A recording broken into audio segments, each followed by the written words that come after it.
સાહેબની પહેલી મીટિંગ છે, એટલે પહેલી મીટિંગ હોય તો આપણે એમને થોડો ધન્યવાદ અને થોડા ક્લેપિંગ્સ વધારે આપવા જોઈએ કે નહીં? તો આપણે એક એપ્રિસિએશન એમના માટે ખાસ બનાવી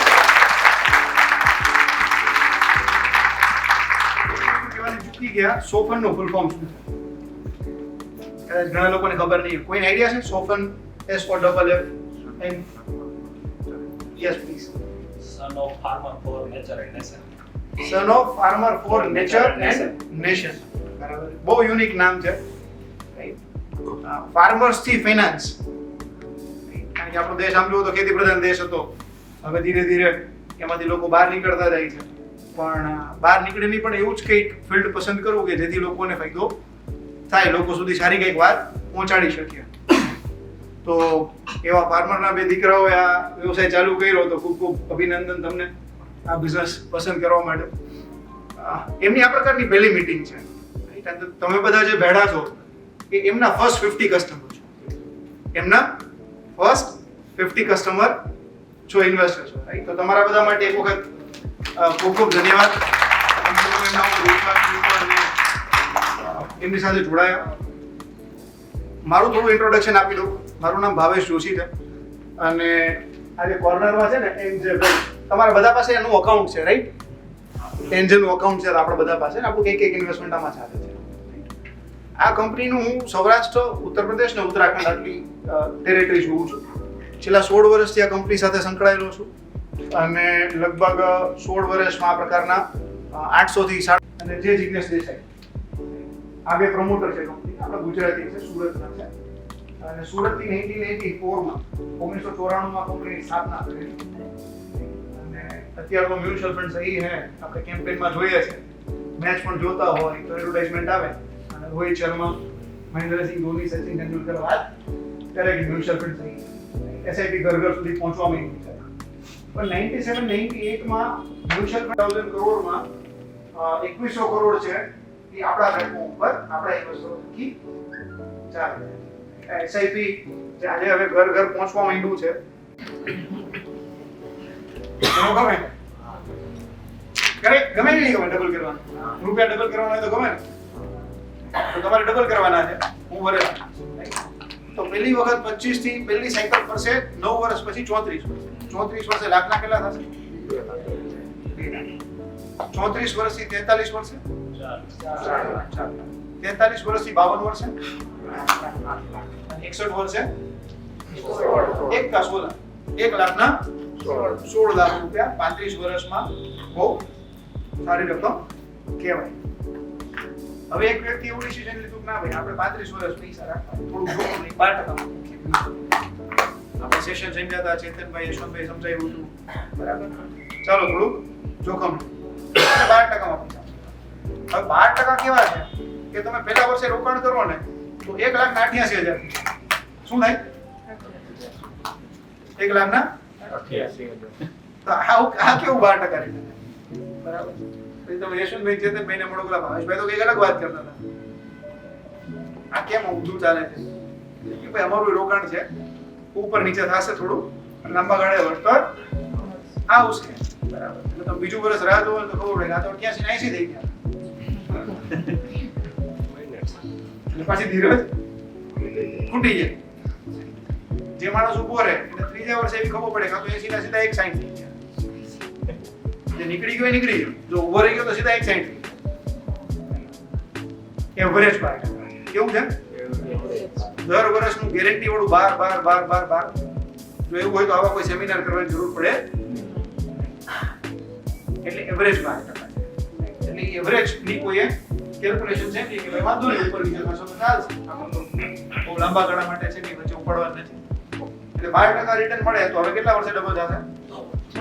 6 વર્ષે પાછા ડબલ કરવાના. 25 થી પહેલા 31 વર્ષે ડબલ થશે. કેટલા થશે? 31 2 લાખ. જે વ્યક્તિ 8% માં હતો એના કેટલા વર્ષે થતા હતા? 34 વર્ષ. તો કઈ ફરક પડતો. બીજી વખત 37 વર્ષે ડબલ થશે. કેટલા થશે? 4 લાખ. ઓલા ભાઈના 43 વર્ષે થતા. હજી કે બહુ લાંબો ફરક પડતો. 37 પછી 43 વર્ષે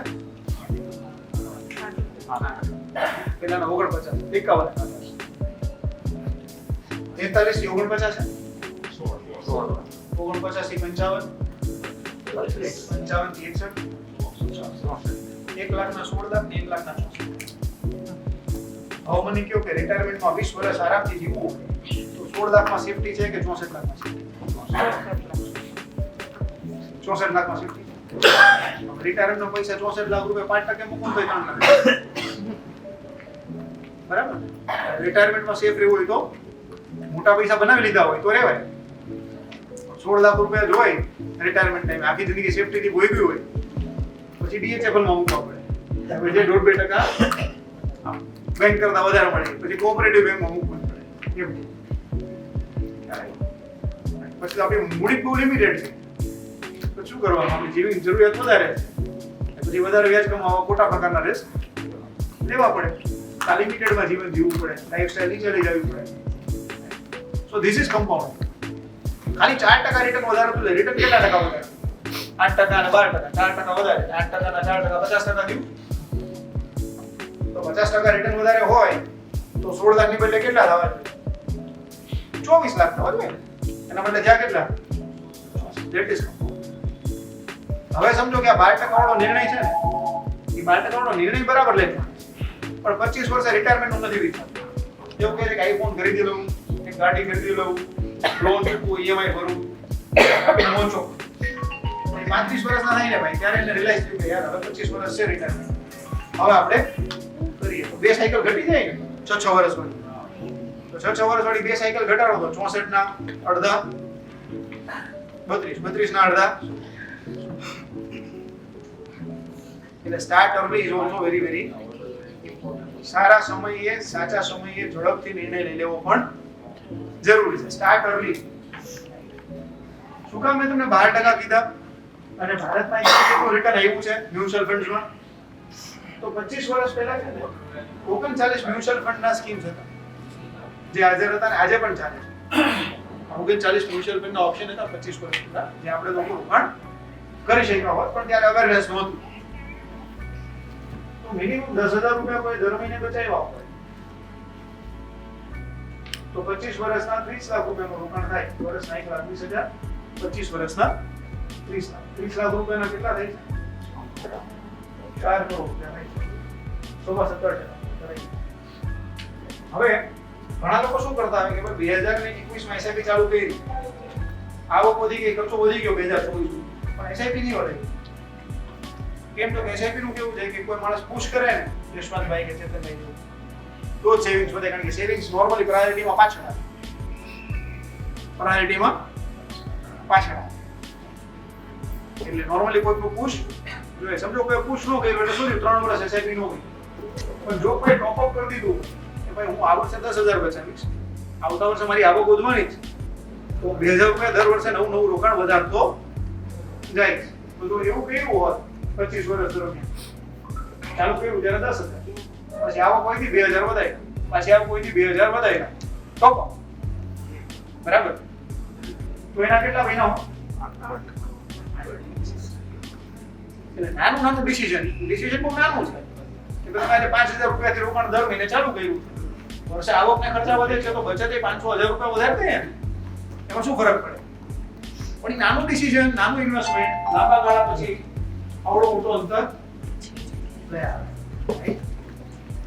ચોથું આપણે બધું સમજીએ પણ પછી ઓલા છાપા વાળા એવું લખે કે બજાર બહુ ઊંચું છે. શું લખે? બજાર ઓલ ટાઈમ હાઈ છે, અત્યારે રોકાણ ન કરાય. શું લખે? વન ઓફ ધ રિચેસ્ટ અને સારામાં સારા ઇન્વેસ્ટર. બરાબર. આને લોકો સાંભળે બહુ પણ અનુસરતા કોઈ નથી. એટલે એમને બી કીધું ટાઈમ કરો. આ એક બીજા ફંડ મેનેજર છે, અમેરિકાના જ છે અને આખા વર્લ્ડમાં સારામાં સારા ફંડ મેનેજરમાં પીટર લિંચ છે. એમને એવું કીધું છે કે ભાઈ બહુ બધા રૂપિયા છે ને કરેક્શન રાહ જોવામાં જતા રહ્યા. કરેક્શનમાં ધ્યાન રાખો. માર્કેટ નીચે આવે પછી તમે રોકાણ કરો, એ રાહ જોવાના ચક્કરમાં જેટલા પૈસા ખોવાના છે ને એ લોકોએ ગુમાવ્યા છે ને એ કરેક્શન કરતા બધા. કેવી રીતે? હવે સમજો કે 2020 માં બજાર નીચે આવ્યું 42,000 થી 24,000 આવી ગયું તો 60% કરેક્શન થયું. તો મારી પાસે 1 લાખ રૂપિયાનો પોર્ટફોલિયો હતો, 1 લાખ રૂપિયાના કેટલા થઈ ગયા? 60%, 40%, 45% ઉતરી ગયા. હવે 50-60 હજાર રૂપિયા રહી ગયા. મેં કઈ ડિસિઝન ન લીધું તો મને કોઈ લોસ છે અત્યારે? કારણ કે અત્યારે માર્કેટ કેટલું થઈ ગયું? 82,000. એટલે મેં તો 41,000માં મારા 1 લાખ હતા, 24,000 થયા. મેં કઈ રોકાણ બહાર નહોતું કાઢ્યું. તો અત્યારે ડબલ છે, ડબલ કરતાંય વધારે છે. તો કરેક્શનમાં તો તમને તો જ નુકસાન થાય તો તમે ખોટું પગલું લઈને બહાર નીકળી જાઓ. પણ સમજો કે મેં 24,000 નવું રોકાણ ન કર્યું. એવું વિચાર્યું કે હવે તો માર્કેટ નીચે જાય છે, અત્યારે હવે રોકાણ કરવું નથી, પાછું નીચે જશે તો 24,000 થી 81,000, 3 વર્ષમાં 3 ગણા પૈસા થયા. મેં ઇન્વેસ્ટમેન્ટ ન કર્યું તો કેટલું નુકસાન સમજાય? કરેક્શનમાં તો જ નુકસાન થશે જો તમે બહાર નીકળશો, બાકી તો વધી જ જવાનું જ પાછું આગળ. પણ તમે નહીં રોકાણ કરો એનું જે નુકસાન છે ને એ ચક્કરમાં એ બહુ મોટું છે, કારણ કે પરમેનન્ટ લોસ છે. હવે કે ઇન્ડેક્સ 24,000 આવશે, સેન્સેક્સ હવે 24,000 આવવાનું, હવે નથી આવવાનું, કારણ કે હવે તો 80,000. એટલે એવી રાહ જોવાની કે ટાઈમિંગ કરવાની કઈ જરૂર નથી. ત્યાં ડેટા આપ્યો છે થોડો કે ભાઈ એક વ્યક્તિ છે બહુ ફિક્સ્ડ ઇન્વેસ્ટમેન્ટ કરે છે ભાઈ, પણ બહુ શાણો છે, બહુ નોલેજેબલ, અને એનું નોલેજ એટલું બધું છે કે દર વર્ષે બજાર સૌથી સસ્તું હોય ને એ જ દિવસે રોકાણ, દર વર્ષે રોકાણ કરે. પણ એને ખબર પણ પડે, ભવિષ્યવાણી એ થાય, અને બજાર આખા વર્ષનું સૌથી નીચેનો બજાર હોય ને ત્યારે જ રોકાણ કર્યું. એવું વ્યક્તિએ કર્યું 1980 થી લઈને 2000. એનું રિટર્ન કેટલું આવ્યું? એક વ્યક્તિ છે આવું થઈ ગયું, આ જેને હાઈએસ્ટ લેવલ ઉપર ગયું, ખબર નથી પડતી એવા વ્યક્તિ. આ એવા વ્યક્તિની રિટર્ન થઈ ગયા બહુ એકદમ નીચા લેવલે દર વર્ષે મેં 15% આવ્યું, અને કોઈ કાંઈ ન વિચાર્યું, દર વર્ષે પહેલા દિવસે કરી જ નાખ્યું કે 1 એપ્રિલે રોકાણ કરવું, બરાબર? એસઆઈપી કરી દેવાય. આ એનું રિટર્ન શું ફરક? એટલે બજારમાં ક્યારે રોકાણ કરવું, આજે કરવું કે રાહ જોવી, એનો કોઈ મતલબ છે નહીં. ઇન્વેસ્ટમેન્ટ કર્યા પછી આ નહીં જોવું. શું નહીં જોવું? ન્યૂઝ, ગુજરાત સમાચાર, દિવ્ય ભાસ્કર, એ બધાને આપણા રોકાણ સાથે કઈ લાગે પડકે નહીં. કારણ કે લોકો શું કરે? આવું લખે. શું લખે? વૈશ્વિક બજારે બાજી બગાડી. તમે સવારે ચા પીતા હોય અને આવું વાંચો, આગલા દિવસે તમે 2 લાખનો ચેક આપ્યો હોય અને અહીંયા શું લખે નીચે? 2,69,00,00,000 ધોવાય. આપણા 2 લાખ હોય, આપણા બધા આપણા જ લાગે. ચા પીધી હોય આપણા 2 લાખ કે 20 લાખનું રોકાણ થયું હોય, અને હજી તો આપણી જર્ની ચાલુ થઈ હોય. આપણે જોવાના ન હોય, અધરવાઇઝ ઓફિસ પહોંચી ગયા હોય તો બજારમાં શું થવાનું છે. પણ આ સમાચાર જુઓ ને એટલે તમને એમ થાય કે આ પૈસા હવે બધા કાઢી લઈએ ત્યારે નહીતર બધું ધોવાઈ જશે. અને જો બીજા દિવસે બજાર સુધરી જાય તો લોકો શું લખે ખબર છે? શું લખે? બજારમાં તેજી ટકાઉ. આગળ પાછળના દિવસના ન્યૂઝપેપર છે, એક દિવસ પહેલાનું એક દિવસ પછી. હવે સમજો કે તમારા નિર્ણયો બધા છાપાઓને જોઈ લેવાતા હોય, છાપાવાળા અત્યારે આવું લખે છે, તો આપણું એમાં કોઈ ભૂલું થાય? આપણે તો સ્પેસિફિક કાઢતા હોય, આ ગુજરાતીનું બતાવ્યું, ઇંગ્લિશ નહીં, આ બધા ઇંગ્લિશના. એટલે મીડિયા વાંચવાની જરૂર. યુટ્યુબ ઉપર કોઈ વિડીયો ન્યૂઝ ચેનલ ઉપર ભરોસો ન. એને લાઈક થી મતલબ હોય, એને લાઈક થી મતલબ હોય ને વ્યૂઝ થી મતલબ હોય. કેટલા લોકો જોવે છે અને કેટલા વ્યૂઝ મળે છે, એના પૈસા એવી રીતે બનવાના. બરાબર? તમે સારી વાત છાપો તો જલ્દી જોવાશે. હું તમને ગેરંટી આપું, તમે એક સાધુ મહાત્માનો વિડીયો મોકલો 1/2 કલાકનો, કેટલા લોકો જોવાના? એક સંતનો વિડીયો આવે 1/2 કલાકનું લેક્ચર હોય અને વોટ્સએપમાં જાય, કેટલા લોકો નહીં જોવે? પણ હનીસિંહનો વિડીયો મોકલો, જોઈ જાય ન જોઈ જાય. માણસ ગમે એવું કામ હોય તો સ્ક્રોલ કર્યા કરે, બીજો જોવે, ત્રીજો જોવે નીચે. એટલે સારા સમાચાર બહુ ન વહેંચાય, ખરાબ સમાચાર વધારે. એટલે આપણે છે ને સમાચાર નહીં જોવાના. જેટલું અસર લોકેશન બોલો, આવું નહીં કરવું. આ શું છે? ગડરિયો. કોક કરે છે એટલે મારે કરવું છે. મારે મારી રીતે મારી રિક્વાયરમેન્ટ પ્રમાણે રોકાણ કરવું છે. બરાબર. બધું એક જગ્યાએ નહીં. મારા ઘરમાં સોનાની પણ જરૂર છે, ગોલ્ડની પણ, તો હું ગોલ્ડ પણ લઈશ. બરાબર. મારે રહેવા માટે ઘર લેવાનું છે, તો ભાડે રહીને રોકાણ નહીં કરું, હું ઘર પણ લઈશ. મારે 6 મહિના પછી જ ખર્ચો છે, હું FDA કરીશ. અને મારે ભવિષ્યમાં લાંબા ગાળે મોટા પૈસા બનાવવાના છે, તો હું મ્યુચ્યુઅલ ફંડ કરીશ. બધુંય જરૂરી છે. કોઈ એક જગ્યાએ રોકાણ જરૂરી નથી. પણ હવે લગભગ ભારતીયો છે ને, એનું 90% રોકાણ આમ જુઓ ને, એક રિયલ એસ્ટેટ અને ગોલ્ડ, આ બેમાં. કોઈ વ્યક્તિની 2 કરોડની વેલ્થ હોય ને, 2 કરોડના આસામી હોય તો ઘણો, 1.5 કરોડ તો મકાન જ રહેતા હોય એટલે વાંધો નહીં. ઇન્વેસ્ટમેન્ટ તમારું 2 કરોડ છે, અને ઇન્વેસ્ટમેન્ટ 2 કરોડ છે, એમાંથી 1.5 કરોડ 2 કરોડનું ઘર જ છે, પછી બીજું સેપરેટ ઇન્વેસ્ટમેન્ટ તરીકે. તો એમાંથી જોઈએ ત્યારે પૈસા નહીં આવે, એમાંથી કોઈ આવકનું સંશોધન નહીં થાય. રાજકોટમાં 1 કરોડનું ઘર હોય, ભાડું કેટલું આવે? 15,000, 20,000, 25,000, 30,000. વર્ષના 2.5-3 લાખ, એટલે 2.5-3 ટકા. કોમર્શિયલ દુકાન હોય, ઓફિસ હોય, તો 5 ટકા, 5.5. કોમર્શિયલમાં ભાવ વધતા નથી. 150 ફૂટના રિંગ રોડ ઉપર જેણે ઓફિસ લીધી છે, એવરીબડી નોઝ કે પહેલા 10,000 માં જતી હતી, આજે 10,000. 6 વર્ષ થઈ ગયા. મેન્ટેન કરવી પડે એ અલગ, ભાડુઆત ગોતવું આપણે એ અલગ. અને પૈસા જોઈએ ત્યારે આપે નહીં, જોઈએ ત્યારે વેચાય પણ નહીં. એટલે રિયલ એસ્ટેટ હકીકતમાં આપણો એક રહેવા માટે કે નોકરી ધંધો કરવા માટે બરાબર, તમારે ધંધો જ કરવો છે એટલે તમારે ઓફિસ લેવી પડશે. તો તમે ઇન્વેસ્ટમેન્ટ માટે ઓફિસ લેતા હોય, ભાડે ચડાવી દેશો, નોટ ધ રાઈટ ઓપ્શન. તમે રહેવા માટે ઘર લ્યો છો, વેરી ગુડ ઓપ્શન, ભલે 5 કરોડ ખર્ચો. પણ ઇન્વેસ્ટમેન્ટ માટે તમે લ્યો છો, નોટ ધ રાઈટ ઓપ્શન. કારણ કે એમાંથી નથી આવક થવાની, નથી કેપિટલ એપ્રિસિએશન, જોઈએ ત્યારે પૈસા આવવાના નથી. Point number 7, time is the most important factor. એ તમને જે સમજાયું, સ્ટાર્ટ અર્લી. જો તમે વહેલી શરૂઆત કરશો તો વધારે પૈસા મેળવશો. છોકરાનો જન્મ થાય તો ખબર જ છે 17-18 વર્ષે ભણાવવાનો છે, સારી કોલેજમાં મોકલવાનો છે. તો જન્મતા જ પાન કાર્ડ નીકળે, બેંક એકાઉન્ટ ખોલીને ઇન્વેસ્ટમેન્ટ કરે.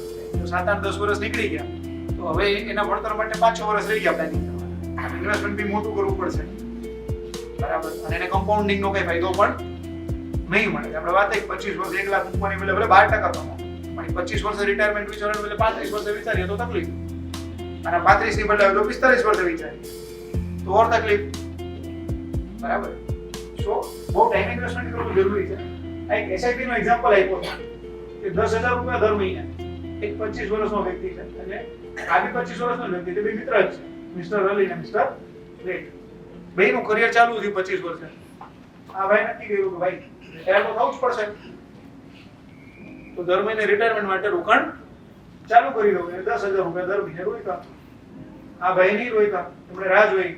45 વર્ષે આવી ગયા, હવે 15 વર્ષ જ છે, તો 45 વર્ષે ચાલુ કર્યું. 45 વર્ષે એમને 20,000 રોક્યા, આમના કરતા ડબલ. પણ આમની પાસે 15 વર્ષ રહી ગયા, આમની પાસે 35 વર્ષ. આપણે 42 લાખનું રોકાણ થયું, આપણે 36 લાખનું રોકાણ. એનું રિટર્ન સેમ છે, પણ છતાં એમાઉન્ટ કેવડો ડિફરન્સ છે? That is because of compound. તમે 12% ની બદલે 18% રિટર્ન લઈ લ્યો, તમે સમય નહીં આપો તો વેલ્થ નહીં બને. સમય આપવો હોય તો વહેલી શરૂઆત કરવી. પોઈન્ટ નંબર 8, એટલે બધું પ્લાનિંગ થયું. મારા ઘરમાં 2 દીકરા છે, એના એડ્યુકેશન માટે પ્લાન બનાવ્યો છે, દીકરી છે એના એડ્યુકેશન ને એના મેરેજ માટે બી પ્લાન બનાવ્યો, મારા રિટાયરમેન્ટ માટે બી એસઆઈપી કરી, બધું કર્યું. આપણને શું ફિલિંગ આવે કે આપણે કોવિડ માંથી નીકળી ગયા એટલે આપણે બધા શું કર્યું? આપણને કઈ થવાનું નથી. આપણે કોઈ દિવસ હોસ્પિટલ નહીં જોઈએ, આપણે કોઈ દિવસ આપણું એક્સિડન્ટ નહીં થાય, આપણે કઈ થવાનું. કે પ્રાર્થના કરવી બહુ સારી વસ્તુ છે, અને એમાં વિચાર રાખવો એ બહુ સારી વસ્તુ છે, પણ એવી ઘટના નહીં ઘટે એ માની લેવું અને બીજો કઈ પ્લાન ન બનાવો એ બહુ થોડુંક વ્યાજબી વાત નથી. Point number 8, always have plan B. આપણી સાથે આપણા પરિવાર સાથે કંઈ ખોટું થઈ ગયું તો તો શું?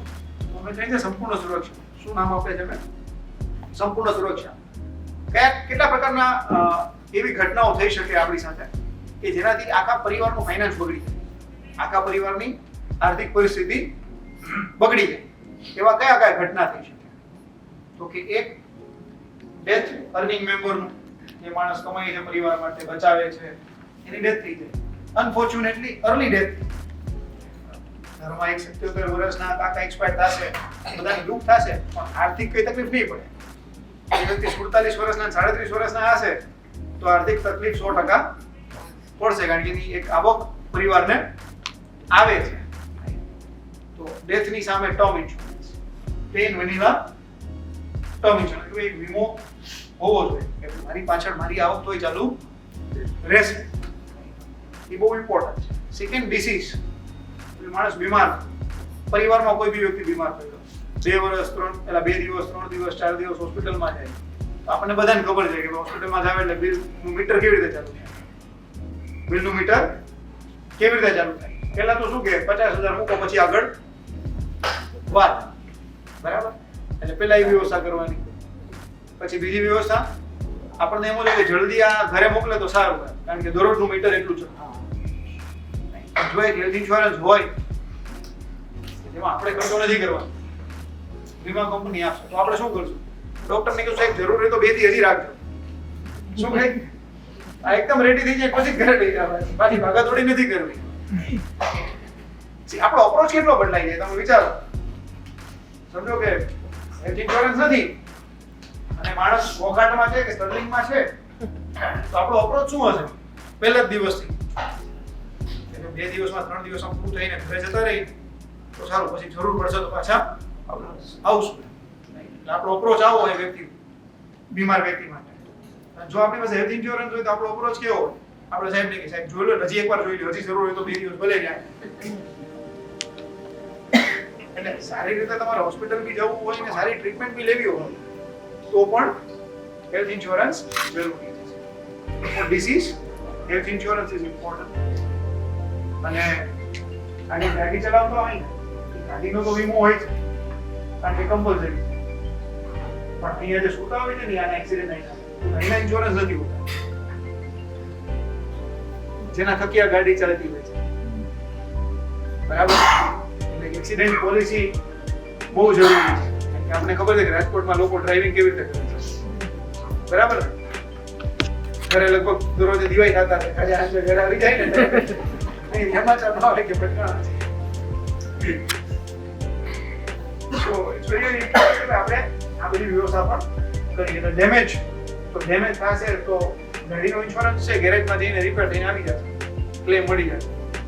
અને બરાબર હોસ્પિટલમાં ગયા અને એ ભાઈ 6 મહિના જો પગ ભાંગી ગયો કામ ન કરી શકે તો 6 મહિનાની આવક થઈ ગઈ, હોસ્પિટલનો ખર્ચો અલગ, 6 મહિના ભાઈનું ઘરે કચકચ સાંભળવાનું અલગ, તો એનું કોણ મહેનતાણું આપશે? એ તમને પીએ પોલિસી, એક્સિડેન્ટલ પોલિસી. સો સંપૂર્ણ સુરક્ષા મેં તમને વાત કરી. પ્રોટેક્શન અગેન્સ્ટ અનસર્ટેનિટી, જે કે આપણી સાથે એવી ઘટનાઓ બની શકે છે. હવે ટર્મ ઇન્સ્યોરન્સની વાત કરું તો ક્યારે મળે ને કોને મળે? એક તો અર્નિંગ મેમ્બરને મળે, જે માણસ કમાતો હોય ને એના પ્રકારનો ઇન્સ્યોરન્સ મળે પહેલું. બીજું કે you can only buy when you are healthy. ઘણી વખત લોકો એવું વિચારતા હોય અત્યારે કઈ જરૂર નથી, પણ તમને જરૂર નથી એટલે તમને મળે છે. જેને જરૂર છે એને પૂછો, એપ્લાય કરશે એને નહીં મળે. એને શુગર આવી ગયું હોય, એને ઇન્સ્યુલિન ચાલતું હોય, અથવા એકવાર સ્ટેન્ટ બેસાડવું પડ્યું હોય, જઈને એવું કે મને વીમો જોઈએ તો વીમા કંપની આપે? નહીં આપે. એને નહીં આપે. સો જ્યારે તમે તંદુરસ્ત છો, હેલ્ધી છો, ત્યારે તમે ઇન્સ્યોરન્સની રિક્વાયરમેન્ટ મૂકી શકો, તમને મળી શકે. પ્રીમિયમ એક વખત ફાઇનલ થઈ ગયું લાઈફ લોંગ ટર્મ ઇન્સ્યોરન્સ. એટલે કોઈ 26 વર્ષે લઈ લીધું ઇન્સ્યોરન્સ તો ઓછું પ્રીમિયમ, એ ઓછું જ પ્રીમિયમ ભરવાનું. પણ 26 વર્ષનો વ્યક્તિ 36 વર્ષે લેવા જાય 10 વર્ષ, તો જો બીમારી થઈ ગઈ હોય કોઈ પણ પ્રકારની તો નો પણ મળે. જો મળે તો 26 વર્ષે જે પ્રીમિયમ આવતું એના કરતાં વધારે પ્રીમિયમ, અને પછી વધારાવાળું પ્રીમિયમ દર વર્ષે ભરવાનું. એક એક્ઝામ્પલ લીધો છે, એટલે કોઈ વ્યક્તિ 5 કરોડનો વીમો લે અને 85 વર્ષનો વીમો હોય, 10 વખત પેમેન્ટ કરવું, 3 લાખ રૂપિયા થાય. અને જો વ્યક્તિ 40 વર્ષ તો સેમ વસ્તુમાં કેટલા રૂપિયા વધી જાય? બરાબર. આમાં તો 5 કરોડ ની જગ્યાએ 1 કરોડ કરી નાખો. આ 86,000 ને 48,000 ફોર એક્ઝામ્પલ. શું ભરવું સારું એ તમારે નક્કી કરવાનું. રેગ્યુલર ભાઈ ભરે કંઈક 25 ને કંઈક 71. હેલ્થ ઇન્સ્યોરન્સ બધા ફેમિલી મેમ્બરનું જરૂરી, કારણ કે બધા ફેમિલી મેમ્બર બીમાર પડવાની શક્યતા ખરી. એક મેમ્બરનું અલગ લઈ શકાય, બધા મેમ્બરનું પણ લઈ શકાય. પ્રીમિયમ જેમ જેમ ઉંમર વધશે બધાની એમ વધશે, કારણ કે યરલી કોન્ટ્રાક્ટ છે અને દર વર્ષે લાઈફ લોંગ રિન્યુઅલ કરી શકાય. જ્યારે બધાય પરિવારના મેમ્બર હેલ્ધી છે અગેન ત્યારે જ મળશે. બરાબર. પછી જે વ્યક્તિ હેલ્ધી નથી એને તમારે સાઇડલાઇન કરવું પડે, પાછળ કરવું પડે. સિમ્પલ. એ સ્ટડી કે 25 લાખનો વીમો લેવો હોય તો 27,000 નો પ્રીમિયમ આવે. 10 લાખનો વીમો લેવો હોય તો 21,000 નો પ્રીમિયમ આવે. 21,000 નું પ્રીમિયમ આપતા તમને શ્યોરિટી થઈ ગઈ કે હવે 10 લાખ 15 લાખ સુધીનો કોઈ બી ખર્ચો આવશે ગમે ત્યારે હોસ્પિટલને લગતો મારે ચૂકવવાનો તો નથી. પર્સનલ એક્સિડન્ટ પોલિસી બહુ જ સિમ્પલ પોલિસી. અલગ અલગ પ્રકારના એમાં ફાયદા હોય છે, જેમ કે ટોટલ ડિસેબલમેન્ટ થઈ કે ભાઈ વ્યક્તિ હવે કામ જ નહીં કરે તો ટર્મ ઇન્સ્યોરન્સ કામ નહીં લાગે, કારણ કે વ્યક્તિ તો હયાત છે. હોસ્પિટલ વાળા તો હોસ્પિટલના ખર્ચાના પૈસા આપી દેશે 5-15 દિવસના, પણ પછી વ્યક્તિ કમાશે નહીં અને જવાબદારી બનીને ઉભો રહેશે તો ઇન્સ્યોરન્સની અમાઉન્ટ પીએ પોલિસી આપશે. મોટા પૈસા પીએ પોલિસીમાં. પાર્શિયલ ડિસેબલમેન્ટ, પાર્શિયલી એક હાથ ડેમેજ થઈ ગયો, એક આંખ ડેમેજ થઈ ગઈ તો પણ એ પ્રકારનો ઇન્સ્યોરન્સ મળે. ટેમ્પરરી 1 મહિનો કામ ઉપર નહીં જઈ શકે, 3 મહિના કામ ઉપર નહીં જઈ શકે, 6 મહિના 12 મહિના નહીં જઈ શકે, તો એની આવક જે છે ને એ રિપ્લેસ થઈ જાય. આવક એની દર મહિને ચાલુ રહેશે, ઇન્સ્યોરન્સ કંપની એને પે કરશે. સો આ બધા પ્રકારના આ અગેન કોને મળશે તો ભાઈ અર્નિંગ મેમ્બર ને. પ્રીમિયમ બધી એજ માટે સરખું, કારણ કે એક્સિડન્ટનો તો રિસ્ક બધાને સરખું જ છે. પ્રીમિયમ કોઈ દી વધતું નથી, એક જે પ્રીમિયમ આવ્યું હોય ચાલુ રહેશે. અને નાનું પ્રીમિયમ મોટો ઇન્સ્યોરન્સ. 5 કરોડનો કવર લેવો હોય તો પણ 50,000 રૂપિયાનું પ્રીમિયમ આવે. એક આ બહુ જરૂરી. આપણે માનવું પડે કે આપણે દરેક વસ્તુ ઉપર એક્સપેક્ટ નથી. મારા ઘરે મિસ્ત્રી કામની જરૂર હોય તો મારે મિસ્ત્રી જ બોલાવો. હકીકતમાં જોવો તો ગૂગલમાં યુટ્યુબમાં વિડીયો તો મળી જ જાય કે કેવી રીતે બનાવવું. મળે કે નહીં મળે? મળે. આપણે ઘરે બનાવી પણ શકીએ. અમેરિકામાં બનાવે છે, એસેમ્બલ આવે અને ઘરે પછી બધું સ્ક્રૂ બીજાથી ફિટ કરી નાખે પણ ગોઠવી. ત્યાં મિસ્ત્રી બહુ મોંઘા છે, ત્યાં લોકો હાથે કામ કરે. આપણે દરેક વસ્તુમાં પોતાના એક્સપર્ટને સોંપી દેતા. આ બાબતમાં પણ બજારમાં, મ્યુચ્યુઅલ ફંડમાં આ બધા એક્સપર્ટ્સ છે જે લોકોનું 24/7 કામ જ આ છે. દરરોજ આ જ કામ કર્યા કરે છે. તો એના ઉપર સોંપી દેવું. આપણે નો દરરોજ માર્કેટ જોવું, નો દરરોજ ન્યૂઝપેપર જોવા, આને લઈને અને નો કોઈ જગ્યાથી ટીપ લેવી કે આ લઈ લે કાલે પૈસા બની જશે. કાલે કઈ બનતું એ 50-50 જોઈએ. એ 50-50. અગેન ઇન્વેસ્ટમેન્ટ રિટર્ન અને ઇન્વેસ્ટર રિટર્ન. ઇન્વેસ્ટમેન્ટ રિટર્ન શું કે ભાઈ મ્યુચ્યુઅલ ફંડમાં આ સાહેબે અને આ સાહેબે ત્રણેય આટલી તારીખે ચેક આપ્યું તો ત્રણેયનું રિટર્ન અલગ અલગ આવશે. ત્રણેયનું રિટર્ન અલગ અલગ આવી શકે ભવિષ્યમાં. એવું કેમ? એવું એટલા માટે કે જેવું એમનું બિહેવિયર એવું એમનું રિટર્ન. એક વ્યક્તિ 1,95,000 થાય ને ડરીને બહાર નીકળી જાય, જર્ની નહીં પૂરી કરે, એનું રિટર્ન અલગ. Same investment. એક વ્યક્તિ જ્યારે 1,95,000 થયા ત્યારે ઉભા રહી શાંતિથી, એનું રિટર્ન અલગ. અને એક વ્યક્તિ 1,95,000 થાય ત્યારે એવું સમજે કે ભાવ ઘટ્યા છે, જે વસ્તુ 1 લાખમાં લેતા તો એ 95,000 માં મળે છે, હજી નવું ઇન્વેસ્ટમેન્ટ. એનું રિટર્ન કયા ઇન્વેસ્ટરનું રિટર્ન સૌથી વધારે આવશે? જે ઘટાડામાં નવું ઇન્વેસ્ટમેન્ટ કરશે એનું સૌથી વધારે આવશે. એટલે તમારું કયા પ્રકારનું બિહેવિયર એ પ્રકારનું તમને રિટર્ન. બાકી ઇન્વેસ્ટમેન્ટ તો રિટર્ન આપવાનું જ છે. ઇન્વેસ્ટર તરીકે તમે રિટર્ન લઈ શકો એના માટે આપણું બિહેવિયર બહુ ઇમ્પોર્ટન્ટ છે. હું તમને ગેરંટી આપું કે જે તમે ગોલ્ડમાં કરો છો, જે તમે રિયલ એસ્ટેટમાં કરો છો, એ જ વસ્તુ જો તમે મ્યુચ્યુઅલ ફંડમાં કરો તો રિટર્ન્સ બે કરતા વધારે સારા. ગોલ્ડ સાથે આપણે શું કરીએ? ગોલ્ડ આપણા ઘરે 3000 ના ભાવમાં લીધેલું હશે. આજે કેટલો ભાવ છે? 80000. કેટલો છે? આપણે કોઈ દિવસ વેચવા ગયા કે ભાવ વધી ગયો એક વખત કાઢ નાખ્યો, પાછું ઘટે તો લેશું. ક્યારે આપણા ઘરમાં એવી એક્ટિવિટી થઈ? ક્યારે? નેવર. આપણે એને મિલકત સમજીએ છીએ, એકવાર વસાવી પૂરું થઈ ગયું. લાઈફ લોંગ રહેશે, બીજી પેઢીને મળશે, ત્રીજી પેઢીને મળશે. સાચી વાત કે ખોટી? જમીન મકાન દરેક વ્યક્તિ પાસે એક નાનો ટુકડો કે એક નાનું ઘર એના બાપ દાદાએ આપેલું છે. એનું ઇન્વેસ્ટિંગ હોલ્ડિંગ 30 વર્ષ, 40 વર્ષ, 50 વર્ષ. સાચી વાત કે? તમારી જે જગ્યાએ દુકાન તમે લીધી છે એની બાજુની દુકાન 3 વર્ષ પછી એ જ ભાવમાં મળતી, એનો મતલબ કે તમારી દુકાનના ભાવ તો વધ્યા નથી, તોય બાજુની દુકાન આપણે લઈ લેશું તો વેચાતી હોય. Right or wrong? જ્યારે એ દુકાનના ભાવ તો 3 વર્ષથી નથી વધ્યા તો એમાં રસ પડે.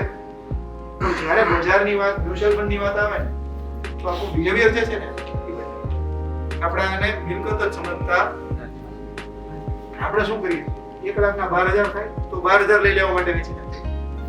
અને 1,88,000 થાય તો નુકસાની ન જોવી એટલે 1,00,000 ના 1 કરોડ થવા દેતા. જો રહેવા દઈએ તો હકીકતમાં 1,00,000 ના 1 કરોડ થાય છે. બરાબર? આપણા દેશનું શેર બજાર સેન્સેક્સ 1980 માં ચાલુ. ક્યારે? 1980 ચાલુ થયું ત્યારે 100 રૂપિયા સોના ત્યારે 80,000 છે. 1,00,000 રૂપિયાના 8 કરોડ કેટલા થાય? 1,00,000 રૂપિયાના કેટલા થાય? 8 કરોડ. પણ એમાં આપણું 40 વર્ષનું રોકાણ હોવું જોઈએ. તમે કોઈને પૂછજો જેની પાસે એના ફાધરે લીધેલા ઇન્ફોસિસના શેર, એના ફાધરના હીરો હોન્ડાના લીધેલા શેર, એશિયન પેઇન્ટના લીધેલા શેર, મારુતિના લીધેલા શેર, રિલાયન્સના લીધેલા શેર, અધોધો પૈસા. પણ આપણે શું કરીએ? આપણે સારી કંપની લઈએ તો ભાવ વધે તો વેચી નાખીએ પ્રોફિટમાં, ભાવ ઘટે તો વેચી, કારણ કે આપણે નુકસાની જોઈ ને. ત્યારે આપણું આ બિહેવિયર બદલાઈ જશે ને મ્યુચ્યુઅલ, ત્યારે આ મ્યુચ્યુઅલ ફંડનું જે એકચ્યુઅલ રિટર્ન છે ને, મ્યુચ્યુઅલ ફંડનું એકચ્યુઅલ રિટર્ન શું છે મેં તમને કીધું. શું છે? અચ્છા, અહીંયા 1,00,000 રૂપિયા એક સાથે રોકાણ કર્યું હતું તો અહીંયા 72 લાખ રૂપિયા. કેટલા? 25 વર્ષમાં 1,00,000 ના 72 લાખ. પણ એ કરવા વાળા બહુ ઓછા. અને મેં કીધું વચ્ચે અવર જવર ચાલુ જ રહી. જીવનમાં આ બધા પોઈન્ટ્સ યાદ રાખવાના છે જર્નીમાં. અને ઇન્વેસ્ટમેન્ટ કન્ટિન્યુ કરવાનું છે. એક ગોલ આધારિત ઇન્વેસ્ટમેન્ટ કરવાનું છે. એવું નથી કહેતો કે જેમ સોનામાં તમે રોકાણ કર્યું કોઈ દિવસ ન વેચું, મ્યુચ્યુઅલ ફંડ નહીં વેચી નાખો. તમને પૈસાની જરૂર હોય, તમારો ગોલ પૂરો થતો હોય, વેચી નાખો. બરાબર? મારા બાળકનો જન્મ થયો ત્યારે પહેલા જ મહિને મેં ઇન્વેસ્ટમેન્ટ ચાલુ કરી દીધું. બરાબર? 2013માં એનો જન્મ થયો ડિસેમ્બરમાં. નક્કી કર્યું 17 વર્ષ 2040 સુધીમાં 1 કરોડ ભેગા કરવાના. જ્યાં ભણવા જવું હોય એમ હું કરું. પહેલા દિવસથી ઇન્વેસ્ટમેન્ટ ચાલુ થઈ ગયું. નાનું ઇન્વેસ્ટમેન્ટ કરતા કરતા અત્યારે લગભગ 50% અમાઉન્ટ પહોંચી ગયું. કારણ કે 10 વર્ષનો થઈ ગયો છોકરો, 11 વર્ષનો. ટેન્શન ફ્રી છું. હવે એ પૈસા વિડ્રો થશે. ક્યારે થશે? જેવું ભણતર ચાલુ થશે કે આ ફીસની જરૂર પડી, ઉપાડ્યા, જરૂર પડી, ઉપાડ્યા, જરૂર પડી, ઉપાડ્યા. પણ વચ્ચે ક્યારેય કોઈ ડિસ્ટર્બન્સ નહીં. કોરોના એવું માર્કેટ પડ્યું, ભલે પડ્યું, બીજું નવું ઇન્વેસ્ટમેન્ટ કરી દેવાનું. કઈ લેવા દેવાના. સો ગોલ આધારિત રોકાણ કરો, બહુ ઇમ્પોર્ટન્ટ છે. અને દરેકે દરેક વસ્તુ આ લોકો પાસે ટૂલ્સ બધા સરસ મજાના અવેલેબલ છે. અને આ સાહેબ પાછા આગળ શું કહે છે? What we learn from history is that people don't learn from history. બજારમાં લોકો એક ને એક ભૂલ વારંવાર કરે. બજારમાં લોકો એક ને એક ભૂલ વારંવાર. આપણે ભૂલ રિપીટ કરવાની નથી. અને આવી ભૂલો ન થાય કે આપણે છાપા જોઈને ઇન્વેસ્ટમેન્ટ કાઢી નાખીએ કે બાજુવાળાને જોઈને શેર બજારમાં ટીપ ઉપર કામ ચાલુ કરી દઈએ, નાના નાના પ્રોફિટમાં પૈસા વિડ્રો કરી લઈએ. એટલા માટે જ આજનું સેશન આપણી પાસે ચેતનભાઈ યશવંતભાઈ કરાવેલું છે. છેલ્લો પોઈન્ટ, મારી પાસે આજે પૈસા નથી, હું કાલે રોકાણ કરીશ, 2 મહિના પછી કરીશ, 6 મહિના પછી કરીશ, 2 વર્ષ પછી કરીશ. અનુકૂળ આવે. તમારો ફોર્મ્યુલા આવો નહીં રાખતા કે આવક પછી ખર્ચો બચે તો રોકાણ. ફોર્મ્યુલા કેવો રાખજો? આવક પહેલા બચત પછી ખર્ચો, તો તમે પૈસા બચાવી. નહીતર નહીં. હવે હું તમને એક એક્ઝામ્પલ આપું કે કોઈ એક વ્યક્તિ જે રાજકોટમાં જેની આવક 1 લાખ અને એ મહિને 20,000 રૂપિયા બચે, 80,000 રૂપિયા ખર્ચ છે, 80,000 રૂપિયા ખર્ચ.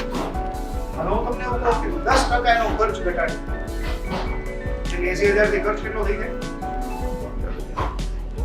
72,000. 8,000 રૂપિયાનો ખર્ચો ઘટ્યો, ખર્ચ થઈ ગયો 10% ઓછો. બચત કેટલા ટકા વધી? 20,000 ની બચત થાય. હવે કેટલી થશે? 28. બચત કેટલા ટકા વધી ગઈ? 20,000 ઉપર 10% ઓછો ખર્ચો 40% વધે. સમજાય? 10% ઓછો ખર્ચો 40% વધે. એટલે અનનેસેસરી ક્યાં ખર્ચો થાય છે? જીવન જરૂરિયાત તો છે, આપણે ચાલવાની છે, શેર ચાલવાની છે, પણ અનનેસેસરી ક્યાં સ્પેન્ડ થતું હોય તો એને કંટ્રોલ કરી લીધું. ઇન્વેસ્ટમેન્ટ આટલું બધું ઝડપથી. હવે ફોર એક્ઝામ્પલ હું તમને લોકોને બધા રિટર્ન બહુ બોલતું, માર્કેટમાં કેટલું રિટર્ન મળશે, આ સ્કીમમાં કેટલું રિટર્ન. હું તમને એવું કહું કે તમારો આજે પોર્ટફોલિયો ફોર એક્ઝામ્પલ 10 લાખ રૂપિયા હોય, કેટલો? આજે 10 લાખનો પોર્ટફોલિયો હોય, હું તમને 10 વર્ષમાં એના 1 કરોડ બનાવી દઉં તો 10 times 10 year ગમે નહીં ગમે? ગમે ને? તમારો પોર્ટફોલિયો 5 લાખ હોય તો 10 વર્ષમાં 50 લાખ, અને 20 લાખ હોય તો 2 કરોડ. 10 year 10 times આપણે પૈસા બનાવવા છે 10 વર્ષમાં. અને ભારતના બજારમાં 100% બનવાનું, બરાબર? ભારતના બજારમાં 100% બનવાનું. ભારતના બજારમાં છેલ્લા 25 વર્ષ સારા હતા, ભારતના આગળના સારા હતા. આગળના સારા છે તો જો પાછળ 17% રિટર્ન મળ્યું હોય મ્યુચ્યુઅલ, આગળ તો 12-15% રિટર્ન મળે જ. તો 10 year 10 times તમારું ફંડ બની શકે. આજે તમારી મોબાઈલ એપમાં ફોર એક્ઝામ્પલ 18 લાખ હોય, તમે વિચારો 18 લાખની બદલે મારે 10 વર્ષમાં 1 કરોડ 80 લાખ જોવા, તો તમે જોઈ શકો. તમારે 26% પોર્ટફોલિયો દર વર્ષે વધારવો પડે. કેટલો વધારવો પડે? 26% પોર્ટફોલિયો દર વર્ષે વધારવો પડે. 12 થી 14% ની જવાબદારી ચેતનભાઈ ને યશવંતભાઈ લેશે, મ્યુચ્યુઅલ ફંડ વાળા લેશે રિટર્ન આપવાની, અને 12-14% ની તમારે લેવાની. 12-14% ની તમારે કેવી રીતે લેવાની? જો તમારું ઇન્વેસ્ટમેન્ટ 18 લાખ રૂપિયા હોય તો તમારે 18 લાખના 12%, વર્ષના 1,96,000, 2,06,000 રૂપિયા કેટલા તમારે નવા આપવાના. દર વર્ષે તમારે શું કરવાનું? તમારી ઇન્વેસ્ટમેન્ટની જે વેલ્યુ હોય એનું 12% નવું ઇન્વેસ્ટમેન્ટ કરવાનું. એટલે તમારા 20 લાખ રૂપિયા જાઓ તો વર્ષના 2,40,000 રૂપિયા તમારે નવું રોકાણ એ વર્ષે કરવાનું. હવે તમે 20,000 ની એસઆઈપી કરી નાખો, 20,000 ની એસઆઈપી કરી નાખો તો પણ ચાલે. તમારી 15,000 ની એસઆઈપી હોય તો 60,000 એક વખત વન ટાઈમ મૂકવા પડે વચ્ચે ગમે ત્યારે. 10,000 ની એસઆઈપી હોય તો 1,20,000 એટલે 50 લાખ થાય. એ વર્ષે તમારે પ્રયત્ન કરવાનો કે હું એ વર્ષે 6 લાખ રૂપિયા મૂકું. ખાલી 10 જ વર્ષે આ પ્રયત્ન કરવાનો. શું કરવાનું? 10 year try and do investment તમારી વેલ્યુના 12% થશે. આજે જે તમારી આવક છે એ આવકો પણ એટલી જ વધવાની છે. આમાંથી હું ગેરંટી આપીને કહી શકું 15 વર્ષ પાછળ જતા રહે તો 2010 માં આજે આપણી આટલી આવક થશે ને એવું આપણામાંથી કોઈ નહીં વિચારે. કેટલા લોકો માને? 15 વર્ષ પહેલા આજે જેટલી આપણી આવક છે પારિવારિક એ આપણને ખબર હતી કે આટલી થવાની છે? નહોતી ખબર. ઇન્ડિયા એઝ અ કન્ટ્રી એટલો બધો સારો પ્રોગ્રેસ કરે છે કે આપણે બધાની આવકો અધધ વધવાની, ખર્ચો પણ અધધ વધી જ જશે. બરાબર? બચત પ્રોપરલી પ્લાન કરવી બહુ જરૂરી છે. કારણ કે ઓલું બે તો ડિફોલ્ટ થવાનું. કોઈક માણસ કામ કરતો રહે ને અને સ્કિલ્ડ હોય ને થોડું લોજિકલ હોય ને એટલે એના પૈસા બનશે, આવક વધશે જ. અને આવક વધશે એટલે ખર્ચો 100% વધશે. બરાબર? પણ એ આવક એક ટાઈમે બંધ થઈ જશે. બરાબર? તો ઘણા બધા પ્લાનિંગ તમારે વચ્ચે બચત કરવાના છે. તો દર વર્ષે તમારા ઇન્વેસ્ટમેન્ટના 12% રૂપિયા તમારે આપવાના. 14%, 10 વર્ષે 15 વર્ષે રિટર્ન્સ આવે એ જવાબદારી મ્યુચ્યુઅલ ફંડ લે છે. કારણ કે મ્યુચ્યુઅલ ફંડના રિટર્ન્સ આપણે એટલા આવ્યા છે એટલે સ્વીકારી શકાય. તો હું તમને કહી શકું કે ભાઈ 10 વર્ષે આવી ઇન્કમ થાય, આવો પોર્ટફોલિયો બને. અને એવો પોર્ટફોલિયો બને તો થાય શું? એનો ફાયદો શું? આ બધું કરવાનો ફાયદો શું? સમજો આજે અહીંયા એવરેજ પોર્ટફોલિયો 10 લાખનો છે. કેટલો? કે ભાઈ મ્યુચ્યુઅલ ફંડમાં 10 લાખનું રોકાણ આપણા બધાનું એક એવરેજ પકડીએ અને 26% આપણો પોર્ટફોલિયોની વેલ્યુ દર વર્ષે વધે છે.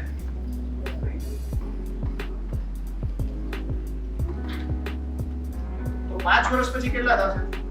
એટલે આ 26%માં દર વર્ષે 12% તમે આપશો, 14%નું રિટર્ન આપણે અઝ્યુમ કરીએ.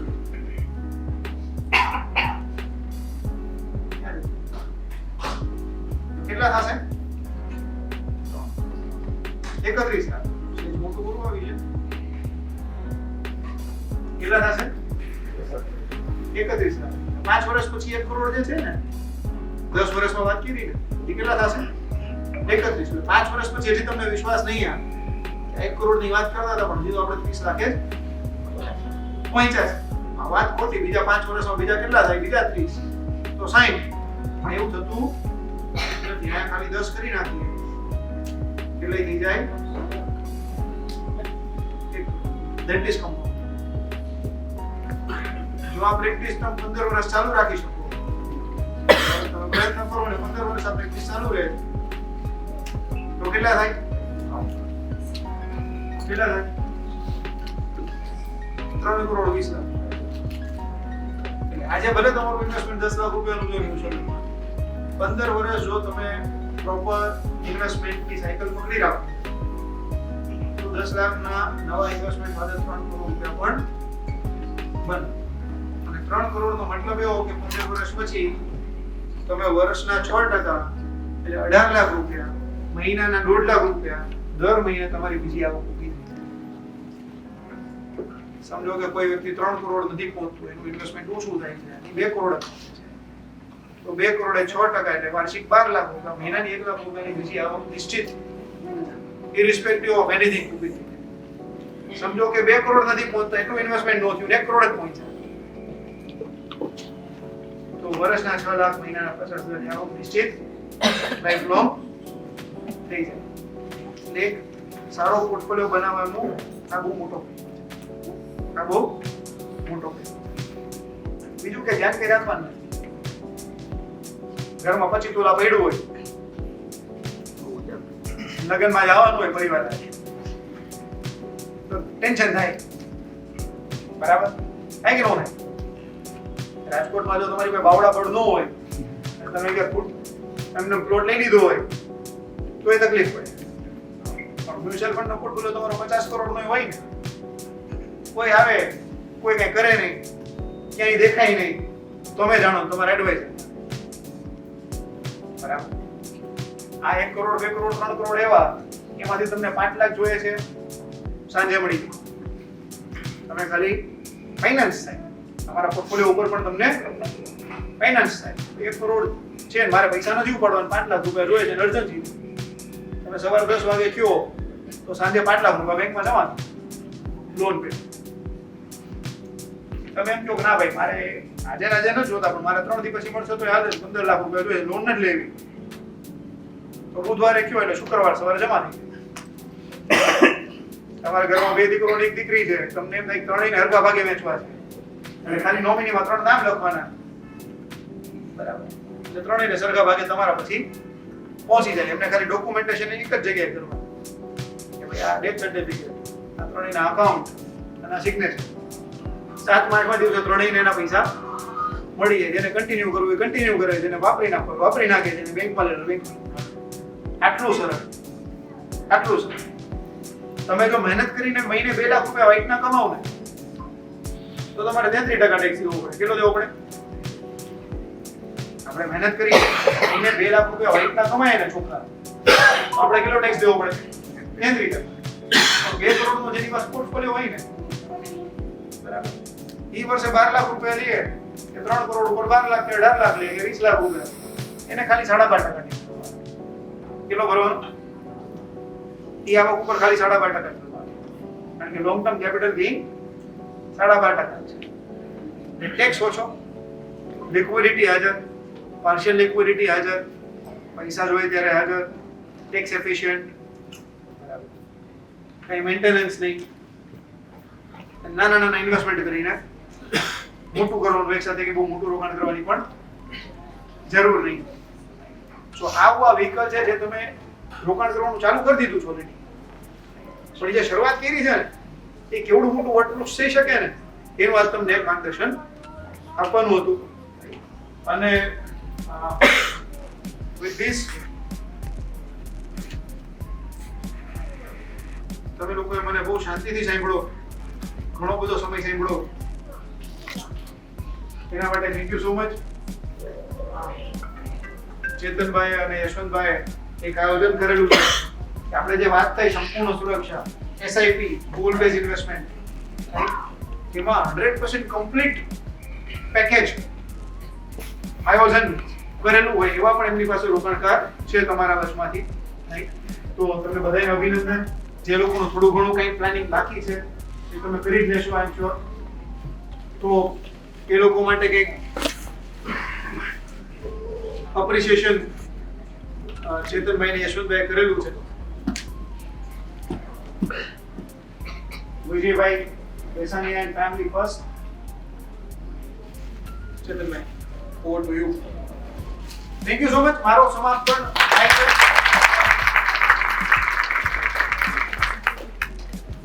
આવો આ પરિવાર સાથે આવવાનું છે તો તમે સમજીને કે ભાઈ મારી જરૂરિયાત શું, મારે આ ઇન્વેસ્ટમેન્ટ કરવું છે નથી કરવું, એનું એક પ્રોપર ડિસિઝન લ્યો અને નિભાવો. એને નિભાવો.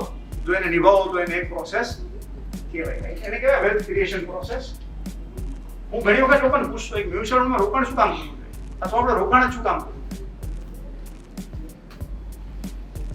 રોકાણ શું કામ કરવું, ખાસ કરીને મ્યુચ્યુઅલ ફંડમાં, માર્કેટમાં, બજારમાં. Yes madam. મેડમ માટે તાલીઓ. બધા થોડા અપ્રિશિએટ કરજો પ્રોફિટ કમાવા માટે. તો મને એવું લાગે છે કે પ્રોફિટ કમાવાનો એક બહુ નાનું હેતુ છે, એક બહુ નાનો હેતુ છે, બરાબર. સમજો કે આ છોકરાના નામમાં ઇન્વેસ્ટમેન્ટ કરો તમે, આજે ઇન્વેસ્ટમેન્ટ કરો, ચેતનભાઈને તમે 5 લાખનો ચોઈક આપો અને ચેતનભાઈ આવતા અઠવાડિયે કંઈક જાદુ કરે અને 5 લાખના 5 લાખ 50,000 કરી અને તમે પૈસા વિડ્રો કરી 50,000 નો પ્રોફિટ થઈ ગયો. પણ જીવનમાં ફરક શું પડશે? તમારી બેલેન્સ શીટ બનાવી આપણે 50,000 થી શું ફરક પડશે?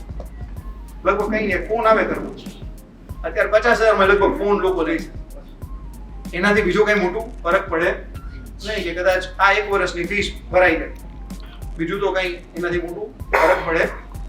પણ એ જ 5 લાખ રૂપિયા તમે પ્લાનિંગ સાથે ઇન્વેસ્ટ કરો કે છોકરું આ 3 વર્ષનું હોય, 15 વર્ષ પછી 18 વર્ષનું થાય, 18 વર્ષ પછી એને ફોરેન ભણવા જવું છે કે મુંબઈ જવું છે કે દિલ્હી જવું છે કે બેંગ્લોર જવું છે, અને એને ફંડ્સની જરૂર પડશે હવે મહિને, હવે વર્ષે 10 લાખ રૂપિયા.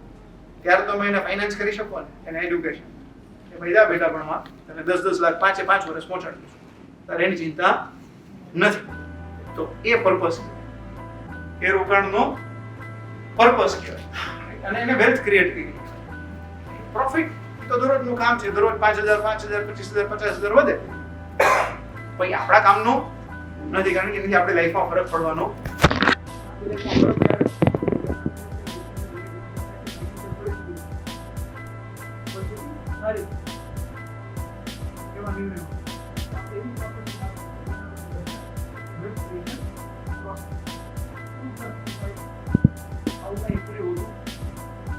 જીવન બહુ સરળ છે, ચાલે. પણ સૌથી પહેલું કે આપણે જે રોકાણ કરીએ ઘણી વખત એટલે તમે લોકો જે એસઆઈપી કરો છો આખા ભારતમાં 30,000 એવું મેં બહુ ગર્વથી કહી દીધું, અને 5 કરોડ રોકાણ કરો છે એવું મેં ગર્વથી કીધું. પણ આ જે એસઆઈપી છે ને એની લાઈફ કેટલી છે ખબર? લાઈફનો મતલબ કેટલા સમય સુધી ચાલે છે. પોસ્ટ ઓફિસનું રિકરિંગ કેટલા સમય સુધી ચાલે?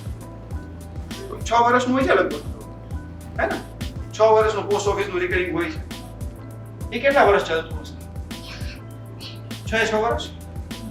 લોકો 6 વર્ષ 72 મહિના પૂરા જ કરે છે. બ્લુ સર્કલમાં છે ને ઓન એન એવરેજ 28 મહિના. કેટલું છે?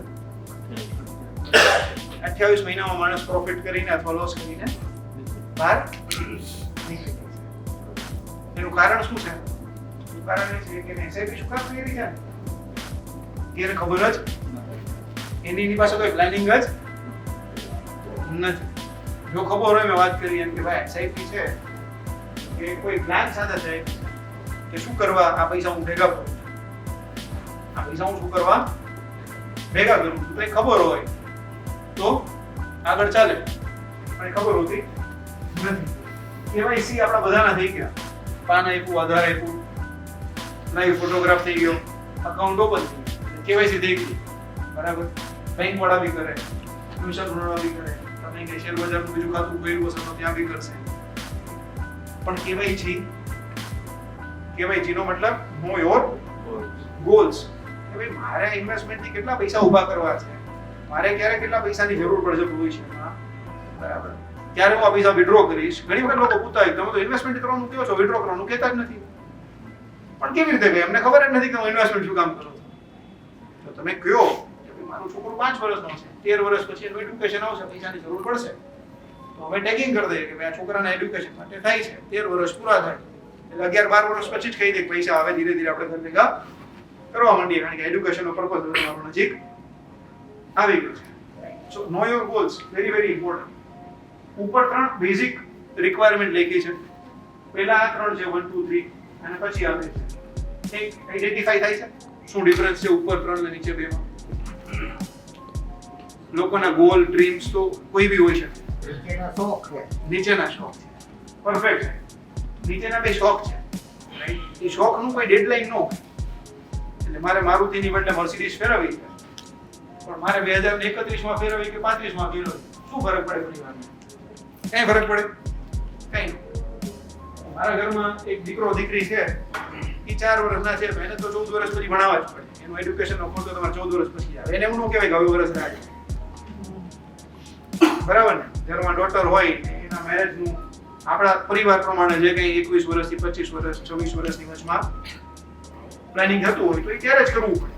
એમાં પછી આપણે વેઇટ એન્ડ વોચ ન કરી શકીએ કે હમણાં અરેન્જમેન્ટ નથી. એટલે ઉપરના 3 એવા છે જેનું પ્લાનિંગ કમ્પલસરી છે. કારણ કે એનું પ્લાનિંગ એટલા માટે કરવું પડે કે તમે અવોઇડ નથી કરી શકતા, નથી ડિલે કરી શકતા, નથી પોસ્ટપોન કરી શકતા, અને કમ્પલસરી જીવનમાં આવશે આવશે ને આવશે એક સમય. નીચેના 2 એવા છે કે તો બધું સેટલ જાય, ભગવાનની કૃપા છે અને ઉપરનું બધું સેટલ થઈ જાય તો પછી આપણે બધું કરી શકીએ. આ 2 નીચેના બહુ કમ્પલસરી નથી, પણ કોકને ઉપરના 3 થઈ ગયા હોય તો નીચેના 2 વિચારી શકે, રાઈટ. એટલે આનું પ્લાનિંગ બહુ જરૂરી છે. એના માટે એસઆઈપી કરવી બહુ જરૂરી છે. ઉપરનો શબ્દ લખ્યો છે ફેલિંગ ટુ પ્લાન. તમે જો પ્લાન કરવામાં ફેલ જાવ ને તો ફેલ થવાનું પ્લાનિંગ બની ગયું, તો ફેલ થવાનું પ્લાનિંગ બની ગયું. આપણે આજુબાજુની સોસાયટીમાં ઘણી વાર જોતા હશો કે છોકરો 12th સાયન્સમાં હતો અને સારા ગ્રેડ સાથે પાસ થઈ ગયો, તો પેરેન્ટ્સ છે ને ખુશ થતા હોય ને એટલે બધી ચિંતા હોય છે. શેની ચિંતા હોય? ક્યાં એડમિશન મળશે, કેટલો ખર્ચો થશે, કેટલી ફીસ છે, કેવી રીતે અરેન્જ કરશે, એડ્યુકેશન લોન લેવા માટે થોડી થશે, થાય ને. પણ સમજો કે એને પ્લાન પહેલેથી કરી રહે, ઉપરો 12th ક્લિયર કરશે એટલે ક્યાંક એન્જિનિયરિંગમાં, ચાર્ટર્ડ એકાઉન્ટન્ટ, મેનેજમેન્ટ ક્યાંક તો ભણવા જવાનો છે, એના માટે અમુક મોટો ખર્ચો થશે. અને એ જ્યારે જઈનો ત્યારથી પ્લાન થઈ ગયો તો કોઈ ચિંતા ન, ખાલી સેલિબ્રેશન જ. દીકરીનો બાપ શું કામ ચિંતામાં હોય? કારણ એને ખબર નથી કેટલો ખર્ચો થશે. જો એ ખર્ચો કેટલો થવાનો છે એનું પ્લાનિંગ એમના માઇન્ડમાં હોય, કરી લીધું હોય, તો એ મેરેજ ટાઈમે ખુશ જ, બરાબર ને? સો આ planning is very very important. And ત્રીજું છે રિટાયરમેન્ટ. કારણ કે ઇન્ડિયામાં કોઈ પેન્શન સિસ્ટમ હવે છે, આપણે ત્યાં કોઈ સોશિયલ સિક્યુરિટી નથી. અને હવે કદાચ 5, 15, 20 વર્ષ પછી આપણે બધા એવું સ્વીકારીએ કે આપણે આપણા છોકરાઓના ભરોસે રહી શકશું નહીં અને રહેવું પણ નહીં જોઈએ, રાઈટ. રહેવું પણ નહીં આવે. તો એનું પ્લાનિંગ. કારણ કે એક સમયે આવક બંધ, ખર્ચા ચાલુ ન થાય. તો આ ત્રણ વસ્તુનું પ્લાનિંગ બહુ ઇમ્પોર્ટન્ટ છે. તો તમે જે કોઈ એસઆઈપી કરી હોય ને શું કામ કરી છે ને એક વખત છે સમજવું જરૂરી છે. બીજું શું કામ પ્લાનિંગ કરવું પડે, કારણ કે બહુ મોટું ડેન્જરસ છે ને સિચ્યુએશન આપણા સાથે. દેટ ઇઝ ઇન્ફ્લેશન, મોંઘવારી. આપણે શાક બજારમાં તો વાત કરતા હોય મોંઘવારી, ટમેટાના ભાવ વધી ગયા, સોનાના ભાવ વધી ગયા, કરતા હોય ને. ફીસ વધી ગઈ, સ્કૂલની ફીસ વધી ગઈ. જેવી સ્કૂલની ફી વધે એટલે વાલીઓનો ચાલુ થાય વર્ષ પછી આટલી બધી થોડી ફીસ વધારો હોય, બરાબર. લોકો યુનિયન બી બનાવે, જાય પણ ખરા, પાછું કઈ થાય ફીસ તો વધી જ જાય. પણ આપણે જ્યારે રોકાણનું ડિસિઝન લેતા હોય, જ્યારે આપણે આ મોંઘવારીની વાત કરીએ છીએ, વિચારીએ છીએ, રોજે વાત કરીએ મોંઘવારી વિશે, જ્યારે રોકાણ કરવાનું હોય ત્યારે આ મોંઘવારી વિશે વિચારીએ છીએ કે નથી વિચારતા? લગભગ નથી. શું કામ વિચારવું જોઈએ? તમને એક એક્ઝામ્પલ આપું. એવરેજ મેડિકલનો ખર્ચો, હોસ્પિટલાઇઝેશનનો ખર્ચો, દવા દારૂનો ખર્ચો, દવાનો ખર્ચો દર વર્ષે કેટલા ટકાથી વધે છે? 14%. જેવો એક રિપોર્ટ છે 2023 health report of corporate India, 14%. આ વર્ષે કોઈ બીમારી અગર એવરેજલી 2.5 લાખ રૂપિયાનું બિલ બને છે તો એ જ બીમારી દર વર્ષે 14% વધી જશે. અને 14% વધારાનો મતલબ એવો થાય 5 વર્ષે 2024 માં બીમારીમાં 2.5 લાખમાં તમે હોસ્પિટલમાં જઈને 4-5 દિવસ સ્ટે કરીને પાછા આવતા હોય તો 5 વર્ષ પછી બીમારીમાં 5 લાખ થશે, અને બીજા 5 વર્ષ પછી 10 લાખ થશે, ત્રીજા 5 વર્ષ પછી 20 લાખ થશે. આવી રીતે મોંઘવારીનું મેડિકલ કોસ્ટ ઉપર ઇમ્પ્લિકેશન પડે છે. અચ્છા, એજ્યુકેશન, હાયર એજ્યુકેશન કેટલા ટકાથી વધે છે? 11%. ઇન્ડિયામાં હાઈએસ્ટ 11-12%. દર 5-6 વર્ષે 6-7 વર્ષે ડબલ થઈ જાય છે. આજે સમજો કે એન્જિનિયરિંગમાં એક બાળક 4 વર્ષ ભણતા હોય અને એની એવરેજ વર્ષે 3 લાખ રૂપિયા 12 લાખ રૂપિયાનો ખર્ચો આવતો હોય, અને આપણો છોકરો 2 વર્ષનો હોય તો એને 3 સાયકલ ફરી જશે. તો 12 ની બદલે 24, 24 ની બદલે 48 લાખ રૂપિયા થાય. તો આજે 25 લાખ થતા હોય 4 વર્ષ ભણવાના, તો 25 ની બદલે 50 ને 50 ની બદલે 1 કરોડ. એટલે પોઈન્ટ એટલો જ છે કે ઘણી વખત રિસ્ક સમજવું જરૂરી છે. મોંઘવારી છે ને બહુ મોટું રિસ્ક છે. મોંઘવારી ઇટસેલ્ફ બહુ મોટું રિસ્ક છે. ગઈકાલે માર્કેટ 950 પોઈન્ટ કંઈક નીચે આવ્યું હતું. કેટલા લોકો માર્કેટ જોયે ગઈકાલે નીચે આવ્યું એવું જોયું હોય? એ રિસ્ક નથી. અહીંથી માર્કેટ 5000 પોઈન્ટ નીચે જતું ને રિસ્ક નથી. હું તમને સમજાવીશ શું કામ નથી. પણ આ રિસ્ક છે. આ રિસ્ક છે કારણ કે આ સર્ટેન 100% છે. મોંઘવારી આટલી હંમેશા રહેશે જ. આ રિસ્ક 100%. આપણે રિસ્ક સમજવું જરૂરી છે. અચ્છા, ઇન્ડિયામાં મ્યુચ્યુઅલ ફંડનું ટોટલ રોકાણ 65 લાખ કરોડ છે. કેટલું? 65 લાખ. અને બેંક ડિપોઝિટમાં 210 લાખ કરોડ છે. કેટલા છે? 210 લાખ કરોડ માત્ર ને માત્ર બેંક ડિપોઝિટમાં છે. લાઈફ ઇન્સ્યોરન્સની પોલિસીમાં LICમાં કેટલા છે હું નથી વાત કરતો. PPFમાં કેટલા છે એ વાત નથી કરતો. GPFમાં કેટલા છે એ વાત નથી કરતો. પોસ્ટ ઓફિસમાં કેટલા છે એ વાત નથી કરતો. માત્ર ને માત્ર બેંક ડિપોઝિટની વાત કરું તો 210 લાખ કરોડ. શું કામ એવું છે કે ત્યાં વધારે ઇન્વેસ્ટમેન્ટ થાય છે અને મ્યુચ્યુઅલ ફંડમાં ઓછું થાય છે? મ્યુચ્યુઅલ ફંડનો હવે 30 વર્ષનો ઇતિહાસ છે. હવે લોકોને જાણકારી છે. એનું બહુ મોટું કારણ છે કે લોકો રિસ્ક નથી સમજતા. FD નું રિસ્ક. શું નથી સમજતા? FD નું રિસ્ક. કે હું 10 વર્ષ FD ચલાવ્યા કરું તો શું રિસ્ક છે એની ખબર નથી. હું તમને એક સિમ્પલ એક્ઝામ્પલ બતાવું. કે કોઈ વ્યક્તિ પાસે પરિવારમાં 1 કરોડની ડિપોઝિટ છે અને 60% વ્યાજનો દર છે, તો વર્ષે કેટલા આવશે? 7 લાખ. હવે જે વ્યક્તિને 1 કરોડની ડિપોઝિટ હોય 30% ટેક્સ લેવામાં આવતો હોય ને, એટલે 30% ટેક્સ લાગે તો 2,10,000 ટેક્સમાં જતા રહે. 7 લાખ હું આ વચ્ચે 4 લાખ એવું થાય. મોંઘવારી કેટલા ટકા આપણે દેખી છે? 60%. વસ્તુનો ભાવ 60% વધી જાય. આ વર્ષે 1 કરોડમાં જવું તો આવતા વર્ષે 1 કરોડ 7 લાખ થઈ જાય. એટલે 7 લાખ રૂપિયાથી મોંઘવારી વધી ગઈ અને મારા હાથમાં કેટલા આવ્યા? 4 લાખ. તો હું નેટ લોસ કેટલામાં છું? 2 લાખ. એટલે અમારા ફાધરે મને એકવાર વાત કરી હતી કે જવાહરલાલ નહેરુ જ્યારે આવ્યા હતા ને સુરેન્દ્રનગરમાં તો એક કાકાએ પૂછ્યું કે ભાઈ અહીંયા પાણીની કે વ્યવસ્થા નથી સુરેન્દ્રનગરમાં, તમે એક કરો તો સારું. તો રાજીવ ગાંધી એવું કીધું હતું, સોરી રાજીવ ગાંધીની વાત કરું. તો રાજીવ ગાંધી એવું કીધું હતું કે અમે તો ત્યાંથી દિલ્હીથી ઊંટ મોકલીએ છીએ, તમારે ત્યાં આવતા બકરી. શું કીધું હતું? અમે તો અહીંયાથી ઊંટ મોકલીએ છીએ પણ તમારે ત્યાં આવતા બકરી થઈ જાય છે. એટલે બેંક તો તમને 7% મોકલે છે પણ તમારા ખીચામાં આવતા -2 થઈ જાય છે. -2 થઈ જાય કારણ કે વચ્ચે ટેક્સ જતો રહે અને મોંઘવારી વધી ગઈ. એટલે સોના આવતા વર્ષે 107 થાય ને એમાંથી ₹2 ગવર્મેન્ટ લઈ જાય, તમારી પાસે ₹5 રહે અને આવનારા વર્ષે સોના 105 ની બદલે મોંઘવારી 108 રૂપિયા થઈ જાય. એટલે વસ્તુના ભાવ જે 100 રૂપિયામાં જ આવતું હતું 108 રૂપિયા થઈ ગયા. તમે છેલ્લે તો પછવાડીમાં એવું થાય ₹3 ઓછા છે પર્ચેસિંગ પાવર. એટલે આ એફડી નું રિસ્ક છે. એટલે એવું નહીં કે એફડી નહીં કરો પણ લોંગ ટર્મ એફડી નહીં કરવાની. લોંગ ટર્મ એફડી નહીં કરવાની, રિન્યુઅલ્સ નહીં કરવાની. ભાઈ આ વર્ષે ગઈ 3 વર્ષ પછી પાછી 3 વર્ષ જો એ સાયકલ ચાલ્યા કરે તો નેગેટિવ કમ્પાઉન્ડિંગ થાય. શું થાય? Negative compound. તો 1 કરોડ નું 10 વર્ષ પછી એ વેલ્યુ કેટલી રહી જાય? 80. તમે 10 વર્ષ સુધી બેંકમાં એફડી રહી અને છેલ્લે એનો 1 કરોડ નો પર્ચેસિંગ પાવર કેટલો થઈ ગયો? 80 લાખ. આજે 1 કરોડ માં આવે છે 10 વર્ષ પછી 80 લાખ જેટલું જ હશે. એટલે એફડી કરવી હોય તો 6 મહિના પૂરતી કરવાની કે ભાઈ 6 મહિના પછી ખર્ચો છે, 6 મહિના પછી પૈસા ઉપાડી લેવાના છે, વાપરી જ નાખવાના છે, એફડી કરવાની.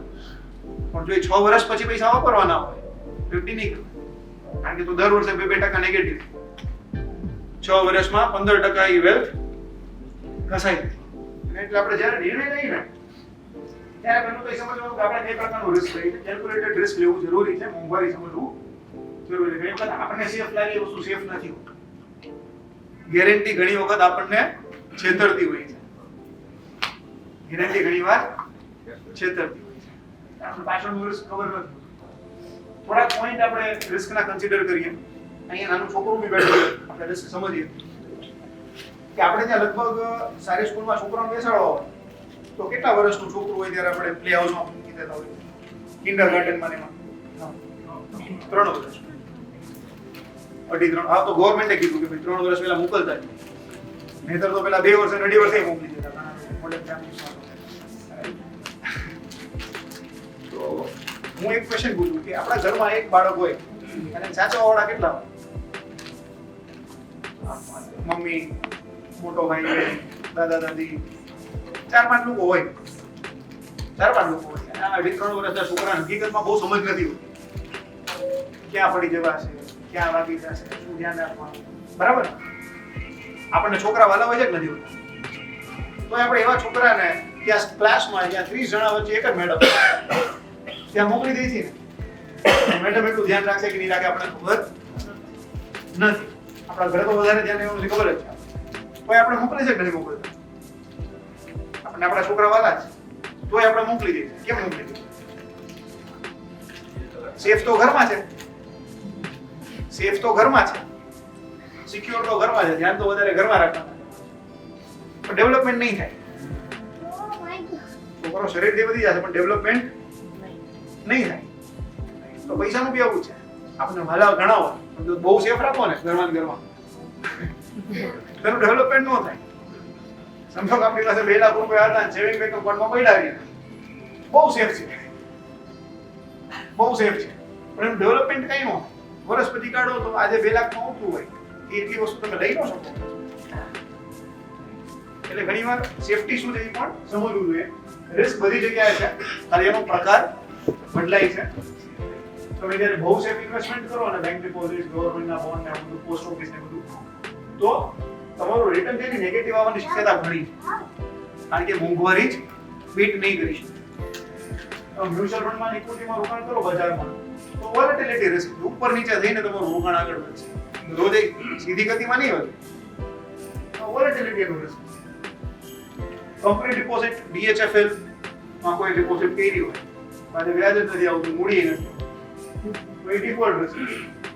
અહીંયા એ લોકો કહેતા તો ખરા કે ભાઈ હું 8% આપી શકું અને ઘણા વર્ષો સુધી કઈ પાછું વન ફાઇન ડે કંપની નહીં ચાલી તો પૈસા ગયા. અહીંયા ગેરંટી હતી છતાં બી રિસ્ક છે. રીઇન્વેસ્ટમેન્ટ કરે છે. ઘણા લોકો અહીંથી 3 વર્ષ પહેલા 9% માં એફડી કરી છે. 3 વર્ષ પછી રિન્યુ કરીએ ત્યારે કેટલા ટકામાં કરીએ છીએ? 7%. રીઇન્વેસ્ટમેન્ટ કરવા ગયા ત્યારે જેટલું વ્યાજ હતું એના કરતાં ઓછા વ્યાજે નવું રોકાણ થયું. રેગ્યુલેટર ક્રિપ્ટો આમાંથી કોઈ કર્યું નથી ને? ડ્રીમ 11 બરાબર, એમાં એ લોકોને ડ્રીમ પૂરા થાય હો. આપણા કઈ ન થાય. 11 કરોડ યુઝર છે, 11 કરોડ લોકો ડ્રીમ 11 માં રમે છે. રેગ્યુલેટર રિસ્ક, તમારી પાસે ક્રિપ્ટોકરન્સી હોય અને એ બંધ થઈ જાય, ક્યાં જવાનું? કોઈને ખબર કરી? મેં 5 ક્રિપ્ટો લીધા હતા, 5 ક્રિપ્ટોના 5 લાખના અત્યારે 15 લાખ 15 લાખ થઈ ગયા, પછી એપ વાપરવાનું બંધ થઈ જાય, એપ બંધ કરી દીધું તો કોને મળવા જશો? કઈ પોલીસ સ્ટેશને કમ્પ્લેન્ટ કરશો? કયા કન્ઝ્યુમર ફોરમમાં જશો? કઈ ખબર નથી, કારણ કે કોઈ માહિતી બાપ જ નથી. બેંકમાં કઈ થયું તો આરબીઆઈ છે, ઇન્સ્યોરન્સમાં કઈ થયું તો સિક્યુરિટી એક્સચેન્જ બોર્ડ છે, ક્યાંક ને ક્યાંક રેગ્યુલેશન્સ છે, કોઈનું ધારાધોરણ છે. એ બી સમજવું જરૂરી છે કે આપણે શું રોકાણ કરીએ છીએ, ક્યાં રિયલ એસ્ટેટ, લિક્વિડિટી, જમીન મકાનમાં રિસ્ક શું? જોઈએ ત્યારે પૈસા હાથમાં આવે નહીં.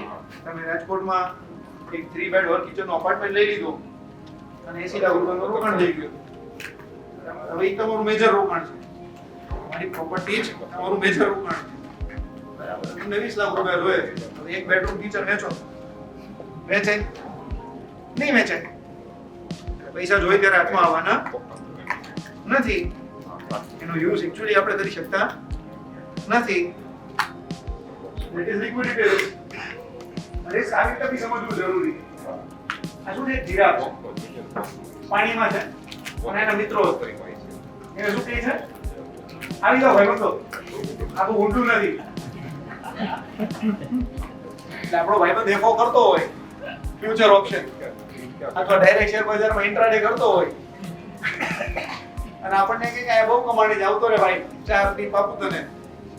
4 ટીપ લેવા જાવ એવું થાય કે એ જીરાફ હોય અને આપણે આવતા હોય,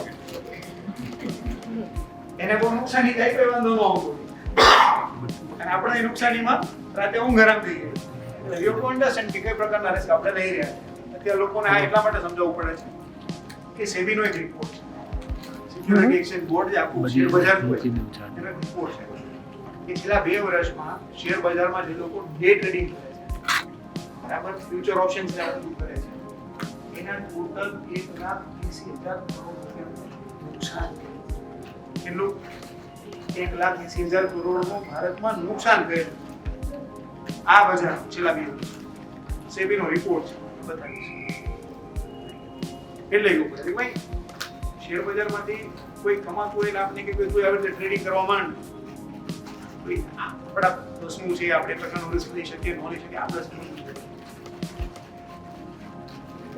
વેરી મચ ઇમ્પોર્ટન્ટ. એટલે પહેલું પ્લાનિંગ સાથે ઇન્વેસ્ટમેન્ટ કરવાનું. તમારી જેટલી બી ઇન્વેસ્ટમેન્ટ ચાલે છે એને કોઈક ને કોઈક ગોલ હેતુ આપી દો. ભાઈ હું શું કામ કરું છું? રિટાયરમેન્ટ માટે છે, મારા છોકરાના ભણતર માટે છે, બરાબર, દીકરીના લગ્ન માટે છે, કે મારે 10 વર્ષ પછી એક ઘર લેવું છે એના માટે છે, જેના પણ માટે હેતુ આપો, ગોલ, પ્લાનિંગ કરવું. બીજું કે રિસ્ક સમજવું. જ્યારે પણ રોકાણ કરવા જાવ ત્યારે કે ભાઈ ગેરંટી અને સેફટી કઈ પ્રકારની તમારે લેવી છે અને સેફટીના ભોગે શું કરવું. તમે મોંઘવારી કરતા વધારે સારું કંઈ કામ કરો છો કે નથી કરતું. ત્રીજું પેશન્સ.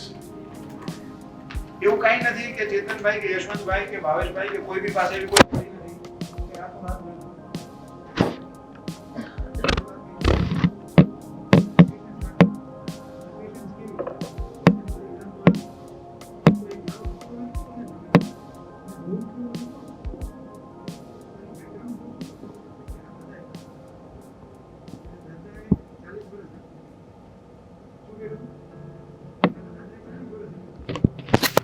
પછી એના ફાધર પાસે, પછી આ ત્રીજી જનરેશન પાસે એને વેચી ને ત્યારે 60 વર્ષે 1 રૂપિયાના કરોડો રૂપિયા.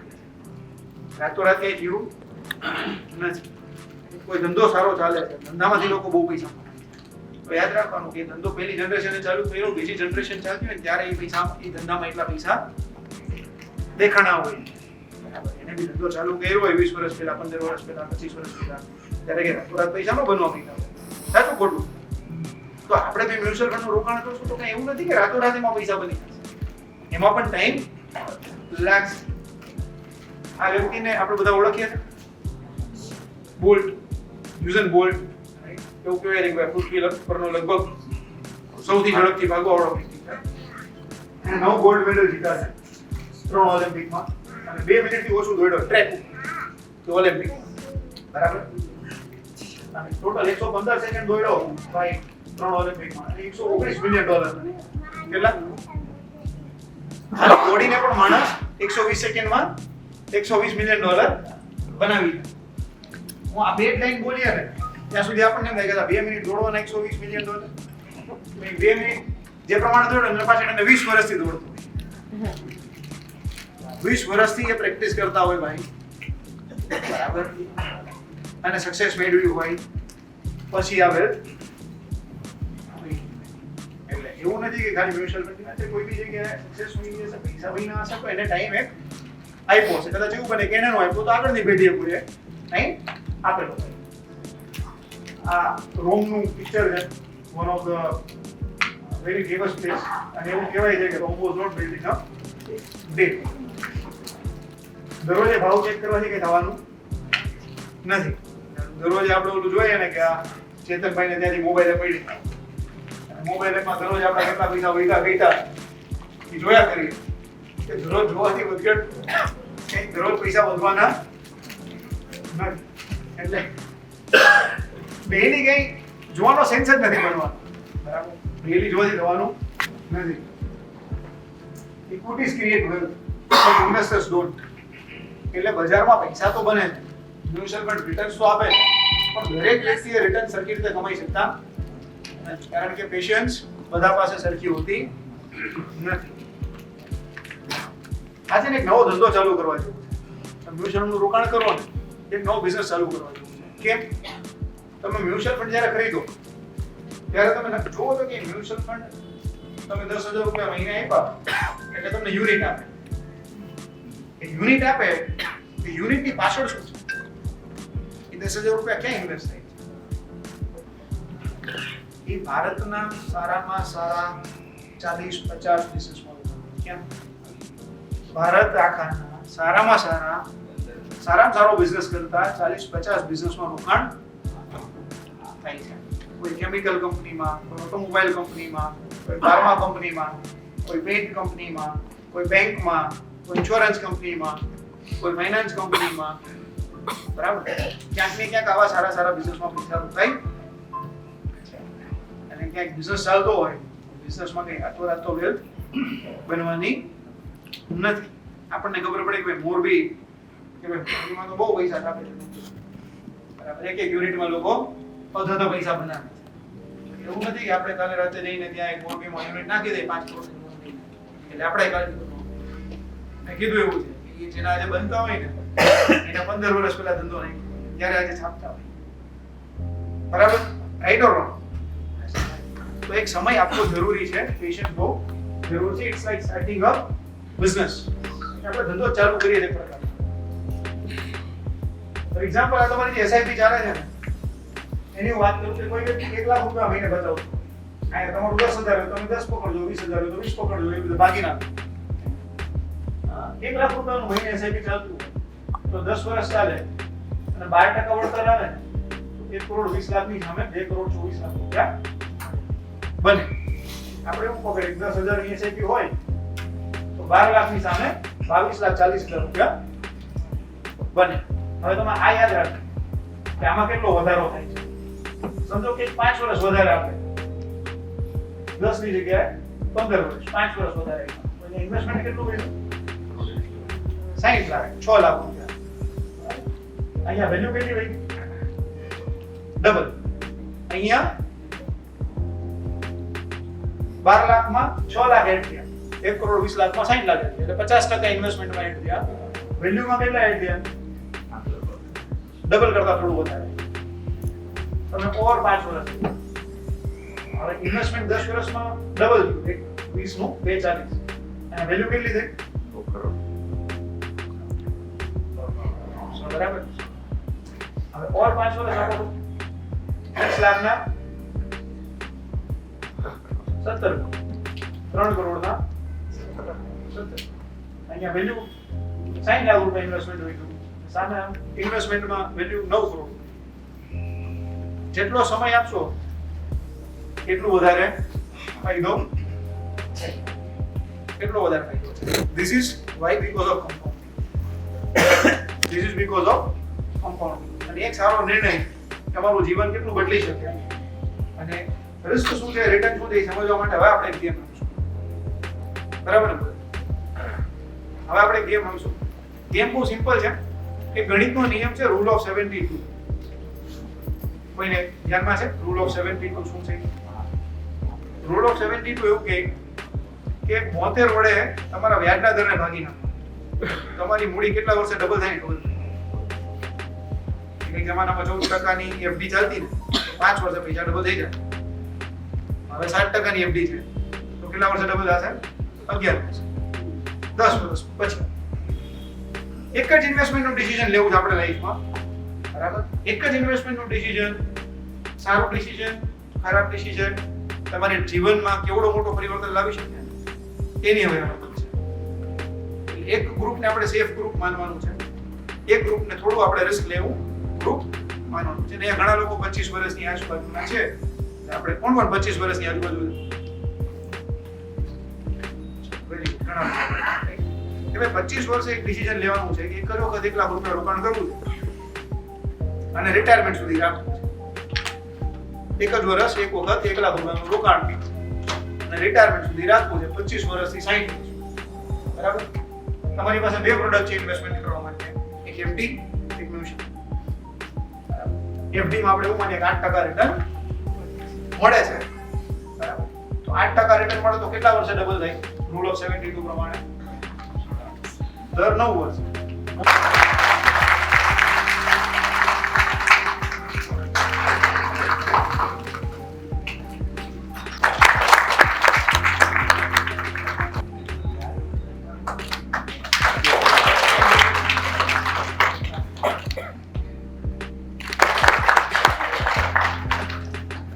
માટે 50% કામ. તમારી જર્ની સક્સેસફુલ થશે કે નહીં ને એનું પહેલો 50% આધાર છે તમારો એડવાઇઝર કેવો છે. બરાબર? તમારા એડવાઇઝર સરળ હોય, તમને ધ્યાનમાં રાખીને તમને સુટેબલ પ્લાન બનાવીને પ્રોડક્ટ્સ આપે એ સૌથી પહેલી રીત. શું કામ? કારણ કે છેલ્લા 17 વર્ષથી આ ફિલ્ડમાં એવું જોઉં છું કે નોર્મલી માણસ 22-23 કમાવાનું ચાલુ કરે ને એટલે જો પહેલું ઇન્વેસ્ટમેન્ટ થાય ને એને ખબર ના હોય શું કરવાનું. પહેલા કોઈ એવું એજન્ટ હોય કે જે શરમે ધર્મે ઇન્વેસ્ટમેન્ટ કરાવતો હોય, LIC ની પોલિસી કરાવતો. શું હોય? શરમે ધર્મે એક પોલિસી આપતા હોય. એ શું લે છે ને એમાં એમની બહુ લાંબો આઈડિયા નો હોય. એટલે પહેલું કમિટમેન્ટ લીધી. પછી બીજું કોઈ શેર બ્રોકરને ત્યાં એવું ડીમેટ એકાઉન્ટ ખોલે કે જ્યાં 6-12 મહિના ટ્રેડિંગ થાય. પછી ત્યાં થોડું ઘણું નુકસાન થાય. પછી ક્યાંક બેંકમાં હોમ લોન લેવા ગયા હોય કે કાર લોન લેવા ગયા હોય તો ત્યાં એકાદું ઇન્વેસ્ટમેન્ટ થાય જે નથી કરવું, જે ખબર નથી કેવી રીતે કરીએ છીએ, શું પ્લાનિંગ છે. આવા 3-4 અનુભવો થતા લગભગ 10 વર્ષ નીકળી જાય. પછી સારો માણસ મળે ને તો ઘણી વખત કોન્ફિડન્સ નથી, કારણ કે પેલા 3-4 અનુભવ આવા લઈ ગયા હોય. રાઈટ?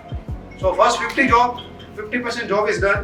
તમારા સાથે બહુ વ્યવસ્થિત એક ફાઇનાન્શિયલ કન્સલ્ટન્ટ જેને બહુ સિરિયસ છે આ બિઝનેસના અંદર, રાઈટ, અને બહુ સારી સર્વિસ અને સલાહ આપે છે. Right? So thank you so much. અને તમને બધાને ખૂબ ખૂબ મોટિવેશન.